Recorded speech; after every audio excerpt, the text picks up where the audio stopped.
And their legs are long. They can. Do you think they have something special between their toes that help them run on water? What? Webbed feet. Webbed feet. And what do you think the web does when it hits the water? It pushes it up. It does. But does something form between the foot and the water? It paddles. Do you think maybe a piece of air helps keep them up on top of the water if their feet are webbed and they form a bubble of air? Have you seen them walk around water before? I have. Have you seen it on video? No, but how fast do they run? They run very fast.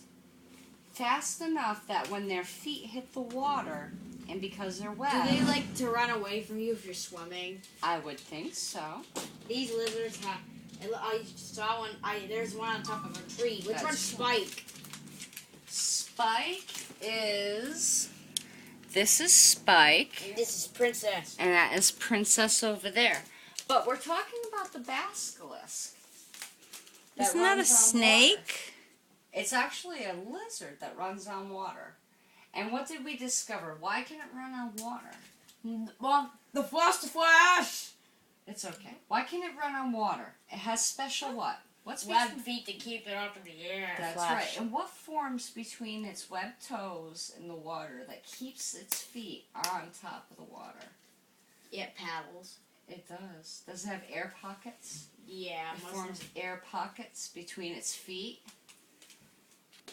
Yep, so that's... So how is that... So tell me, how is that like when a seagull takes off? When a seagull takes off, what happens? They have to use their feet and then flap their wings. That's right, but then once they get in the air, what do they do with their feet? They pick it up. Why? Because they don't need it. But what happens if their feet are down? It causes what?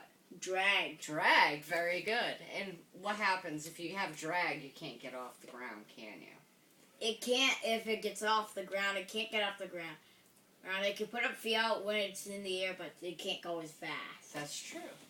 And what about Are you its taking tail? video? What about its tail? Can you tell me about a seagull's tail? What does its tail do when it's taking off? It opens up and steers itself. It does steer itself. And what about or a duck?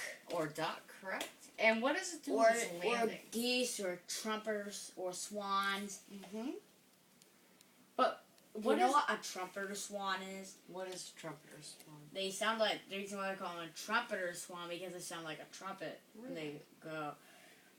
So when we're at the beach and we're watching the seagulls and they're going to land and they spread their tail out, why do they do that? To slow it down. To slow it down. So it doesn't go back. That's right. That creates another different type of drag, right? To slow it down. Yeah, can I tell you something? And you know, somebody actually told me of a bird called a lyrebird. Have you ever known those?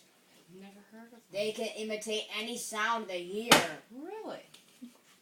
That's amazing. Any sound that they hear, they imitate it. Where do they come from? Australia. And? New Guinea. And Papua New Guinea. Very good. Because I saw them there.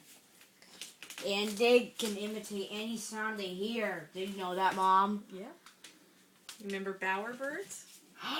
Yeah. I love a bowerbird. What do bowerbirds do? They build these, like, nests that attract females. That's right. They do. Mom likes the blue bowerbird the best. I like the blue bowerbird the best, too, because he builds the best nest. Yeah, the blue